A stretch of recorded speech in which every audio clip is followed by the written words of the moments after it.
नमस्कार मित्रांनो, महाभारतातील 5 गोष्टी जे तुमचे आयुष्य बदलू शकतात. तर चला व्हिडिओ सुरू करूया. पार्ट 1, योग्य मित्रमंडळी निवडा. मित्रांनो, जर आपण महाभारत खोलवर पाहिलं तर एक गोष्ट खूप स्पष्ट दिसते. माणसाचं आयुष्य त्याच्या संगतीनं घडतं किंवा बिघडतं. हेच कारण आहे की अर्जुन महान योद्धा झाला आणि दुर्योधन विनाशाच्या मार्गावर गेला. महाभारत हे केवळ युद्धाचं कथानक नाही, ते आपल्या दैनंदिन जीवनाचा आरसा आहे. आजचा हा लेसन, योग्य मित्रमंडळी निवडा, तुमचं संपूर्ण आयुष्य बदलून टाकू शकतो. विचार करा, जर दुर्योधनाने शकुन मामाच्या डावात अडकला नसता तर कर्णाने दुर्योधनाची साथ घेतली नसती. जर दुर्योधनाने पांडवाकडून शिकण्याचा प्रयत्न केला असता तर कुरुक्षेत्रात युद्ध झालं असतं का? कदाचित नाही. दुर्योधन जन्मतः वाईट नव्हता, पण त्याने आपलं सर्कल निवडलं, लोभ, ईर्ष्या आणि कटकारस्थाने भरलेलं.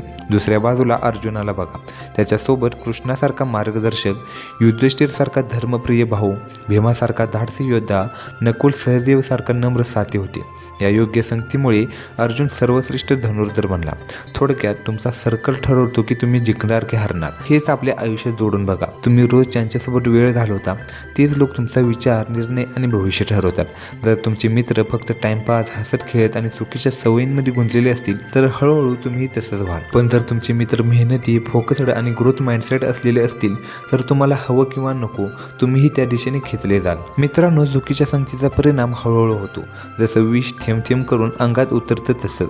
सुरुवातीला तुम्ही फक्त ऐकता, मग मानायला लागता आणि मग त्या मार्गावर चालायला लागता. सुरुवातीला ते फक्त मज्जा वाटते, पण काही वर्षांनी लक्षात येतं की आपण आपली खरी क्षमता हरवली आहे. हेच दुर्योधनाच्या बाबतीत झालं. शकुनीनं हळूहळू त्याच्या मनात विष भरलं आणि परिणाम संपूर्ण आयुष्य ईर्ष्या आणि हट्टात गेले.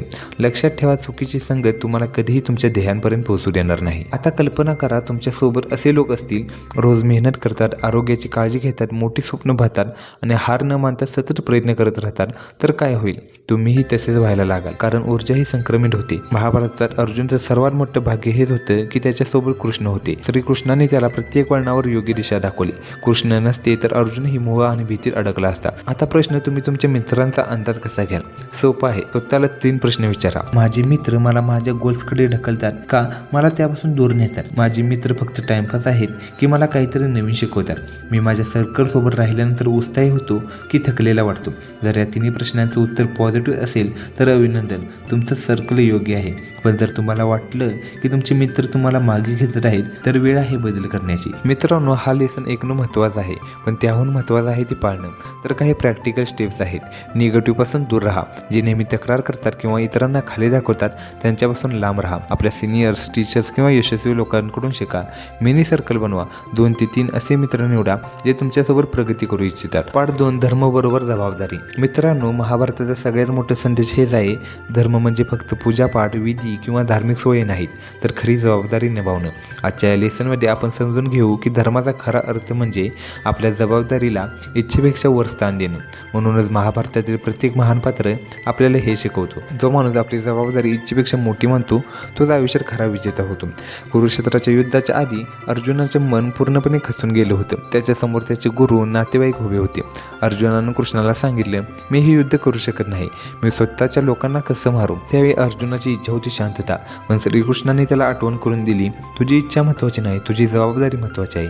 तुझी जबाबदारी आहे अधर्माचा नाश करणं आणि धर्माचं रक्षण करणं.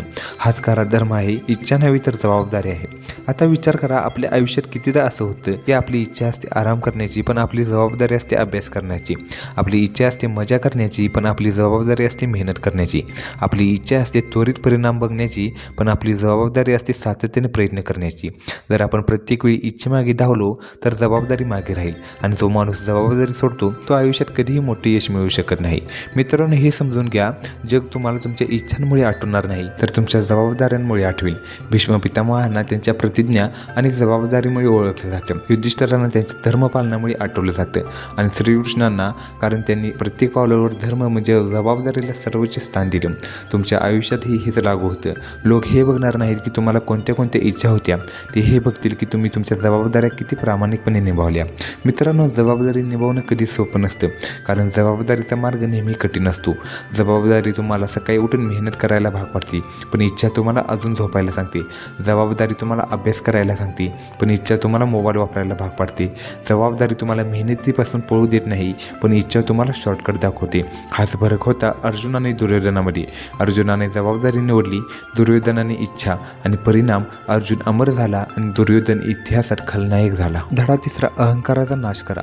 मित्रांनो, जर तुम्ही महाभारत नीट वाचले तर एक गोष्ट खूप स्पष्ट दिसून येते. एखाद्या माणसाचा सर्वात मोठा पराभव बाहेरच्या शत्रूकडून होत नाही, तर त्याच्या आतल्या अहंकारामुळे होतो. म्हणूनच महाभारतात आपल्याला वारंवार इशारा दिला जातो की जर तुम्ही तुमच्या अहंकाराला कंट्रोल केलं नाही तर तोच अहंकार तुमचा नाश करेल. महाभारतात याचं सर्वात मोठं उदाहरण आहे दुर्योधन. दुर्योधनाची खरी कमजोरी काय होती? न ताकदीची कमतरता होती, न सेनेची. त्याची सर्वात मोठी कमजोरी होती त्याचा अहंकार. जेव्हा पांडवांनी फक्त 5 गावे मागितली तेव्हा दुर्योधन म्हणला, सुईच्या टोका एवढीही जमीन दिली जाणार नाही. हे बोललं कोणी? दुर्योधनाने नाही, त्याच्या अहंकाराने. हा अहंकार ज्याला आंधळ करून गेला, त्याने आपले साम्राज्य, आपली सेना आणि आपले जीवन केवळ इगोच्या जोरावर दावावर लावले. आता कर्णाकडे बघा. कर्ण महान योद्धा होता, पण त्याचं पतन हे अहंकारामुळे झालं. जेव्हा श्रीकृष्णाने त्याला सत्य सांगितलं की तू कुंतीचा पुत्र आहेस आणि पांडवांचा सर्वात मोठा नायक होऊ शकतो, तरीही कर्णाने नकार दिला. का? कारण त्याचा इगो म्हणाला, मी दुर्योधनाची भाकरी खाल्ली आहे, मी त्याचाच साथ देणार, धर्म चुकीचा असला तरीही. थोडक्यात सांगायचं तर अहंकार माणसाला सत्यापासून आंधळ करून टाकतो. आता हा धडा आपल्या आयुष्याशी जोडा. विचार करा, किती वेळा तुमचा इगो तुमच्या आड आला आहे. एखाद्याशी भांडणं झालं तरी तुम्ही माफी मागत नाही, कारण इगो म्हणतो आधी तोच माफी मागेल. एखाद्याकडून मदत घेऊ शकता पण घेत नाही, कारण इगो म्हणतो मी का झुकू. कोणी योग्य सल्ला देत असेल तर तुम्ही मानत नाही, कारण इगो म्हणतो मला सगळं माहीत आहे. आणि हळूहळू हा अहंकार तुम्हाला मागे खेचतो. तुमचे नातेसंबंध बिघडतात, संधी हातातून निसटतात आणि तुम्ही तिथेच थांबता. इथे एक महत्त्वाचा फरक समजून घ्या. अहंकार आणि आत्मसन्मान हे वेगळे आहेत. आत्मसन्मान तुम्हाला योग्य मार्गावर चालायला लावतो, पण अहंकार तुम्हाला चुकीच्या मार्गावर हट्टाने उभं करेल. युधिष्ठिराकडे बघा, त्याच्याकडे आत्मसन्मान होता पण अहंकार नव्हता. दुर्योधनाकडे बघा, त्याच्याकडे फक्त अहंकार होता, आत्मसन्मान नव्हता. म्हणूनच आत्मसन्मान तुम्हाला महान बनवतो आणि अहंकार तुमचा विनाश करतो. इगो धोकादायक आहे, कारण तो तुम्हाला शिकण्यापासून थांबवतो, तो तुम्हाला योग्य सल्ला ऐकण्यापासून थांबवतो, तो तुम्हाला माफ करण्यापासून आणि पुढे जाण्यापासून थांबवतो, तो तुम्हाला चुकीचे योग्य मानायला भाग पडतो. अहंकार हळूहळू तुमचे नातेसंबंध, तुमचे करिअर आणि तुमची स्वप्न खाऊन टाकतो. आता अर्जुनाकडे बघा. युद्ध सुरू होणार होतं तेव्हा अर्जुन म्हणाला, मी युद्ध करणार नाही. इथेही युगो आला होता, मी तर सर्वात मोठा धनुर्धर आहे, मी जे करीन तेच योग्य. पण अर्जुनाने आपला युगो कृष्णाच्या चरणी ठेवला. त्याने म्हटलं, कृष्णा मी गोंधळलो आहे, आपण माझे मार्गदर्शक व्हा. आणि त्या क्षणी कृष्णाने गीतेचा उपदेश दिला. जर अर्जुन युगोमध्ये राहिला असता तर भगवद्गीतेचा जन्मच झाला नसता. आता प्रश्न आहे, आपण आपला अहंकार कसा तोडावा? शिकण्याची तयारी ठेवा. दररोज स्वतःला सांगा, मला सगळं माहीत नाही, मला शिकायचं आहे. माफी मागा, चूक झाली तर लगेच सॉरी म्हणा. हा युगो तोडण्याचा सोपा मार्ग आहे. सल्ले ऐका. योग्य व्यक्ती मार्गदर्शन करत असेल तर एकाने आचरणात आणा. सेवेची वृत्ती ठेवा. कधी कधी दुसऱ्यांची मदत करा. परत काही अपेक्षा न ठेवता यातून युगो वितळतो. धडा चौथा, धैर्य हे सर्वात मोठं शस्त्र आहे. मित्रांनो, महाभारत आपल्याला एक खोल शिकवण देतो. सर्वात मोठी ताकद तलवार, गदा किंवा धनुष्य नसते. सर्वात मोठी ताकद म्हणजे धैर्य. कारण खरी लढाई फक्त रणांगणात होत नाही, खरी लढाई आपल्या मनात होती. आणि जो आपल्या मनातील अस्वस्थता, भीती आणि अधीरपणावर विजय मिळवतो तोच खरा योद्धा ठरतो. महाभारतात पांडवांचं जीवन हे धैर्याचं सर्वात मोठं उदाहरण आहे. विचार करा, द्रौपदीचं चिरहरण झालं, पांडवांना 13 वर्षाचा वनवास मिळाला, त्यांना सर्वात अपमान सहन करावा लागला, पण त्यांनी धैर्य सोडलं नाही. त्यांनी बदला घेण्यासाठी घाई केली नाही. त्यांना प्रत्येक अपमान सहन केला, प्रत्येक कठीण प्रसंग प्रचवला आणि योग्य वेळेची वाट पाहिली. आणि हाच धैर्य त्यांना शेवटी विजयी करून गेला. आता हे आपल्या आयुष्याशी जोडा. आज आपण सगळे खूप अधीर झालो आहे. आपण इच्छितो अभ्यास करा आणि लगेच परिणाम मिळतो. आपण इच्छितो जिमला जा आणि 1 महिना 6 पॅक यावीत. आपण इच्छितो बिझनेस सुरू करा आणि करोडपती व्हा. पण जीवन असं चालत नाही. प्रत्येक मोठ्या यशासाठी धैर्य लागतं. जसा एखाद्या बीजाला झाड व्हायला वर्ष लागतं, तसंच मेहनतीला फळ यायला वेळ लागतो. अधीरपणाचं उदाहरण दुर्योधनात दिसतं. तो पांडवाची वाट पाहू शकला नाही. त्याला सगळं लगेच हवं होतं, राज्य, ताकद, सन्मान. परिणाम त्याचा विनाश. धैर्यामुळे तुम्ही योग्य वेळेची वाट पाहू शकता. धैर्यामुळे तुम्ही कठीण परिस्थिती सहन करू शकता. धैर्यामुळे तुमचा फोकस आणि ताकद वाढतो. पांडवांनी धैर्य ठेवलं आणि हा धैर्य त्यांच्या सर्वात मोठी ढाल बनली. लक्षात ठेवा, धैर्याचा अर्थ हार मानणे नाही.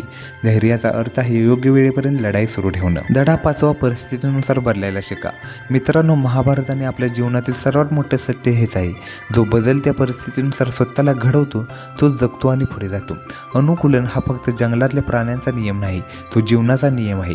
जर तुम्ही बदलत्या जगानुसार स्वतःला घडवू शकत नसाल तर तुम्ही कितीही सक्षम असलात तरी तुमचा प्रवास कठीण होणार. महाभारतात पांडवांना कित्येक वेळा असे प्रसंग आले जिथे त्यांच्याकडून न सोयी होत्या, ना ताकद होती, ना कोणाच समर्थन होतं. वनवासात त्यांना जंगलात राहावं लागलं, राजेशाही जीवन सोडून अज्ञातवासात जगावं लागलं, शत्रूंच्या प्रत्येक डावाला तोंड द्यावं लागलं. पण त्यांनी हार मानली नाही. त्यांनी परिस्थितीनुसार आपली पद्धत बदलली. सेनादलाने शस्त्रांवर अवलंबून न राहता त्यांनी रणनीती आणि बुद्धीवर भर दिला. जंगलात राहून तिथल्या परिस्थितीत स्वतःला प्रशिक्षण दिलं. दुर्बल दिसत असूनही योग्य वेळी आपली ताकद वापरली आणि ह्याच अनुकूलनाच्या शक्तीमुळे ती विजयी झाली. भीष्म पितामहांकडे पहा, त्यांनी आपल्या आयुष्यात अनेक बदल बसवले. राजकीय जबाबदाऱ्या सांभाळण्यापासून ते रणांगणापर्यंत त्यांनी आपलं वचन आणि धर्म न सोडता वेळ आणि परिस्थितीनुसार आपली रणनीती बदलली. भीष्माचं उदाहरण सांगतं, अनुकूलन म्हणजे प्रामाणिकपणा किंवा तत्व सोडणं नाही, तर परिस्थितीनुसार काम करण्याची पद्धत बदलणं. आजच्या 21व्या शतकातील दुनिया रोज बदलते आहे. टेक्नॉलॉजी रोज बदलते. करिअरच्या वाटा दर 6 महिन्यांनी नवीन स्किल मागतात. स्पर्धा एवढी वाढली आहे की काल जे यशस्वी होते ते आज ऑब्सोलेट ठरू शकतात. जर तुम्ही जुन्याच पद्धतीवर ठाम राहिलात तर मागे पडाल, पण जे फ्लेक्सिबल आहेत, जे शिकतात, जे बदलतात तेच पुढे जातात.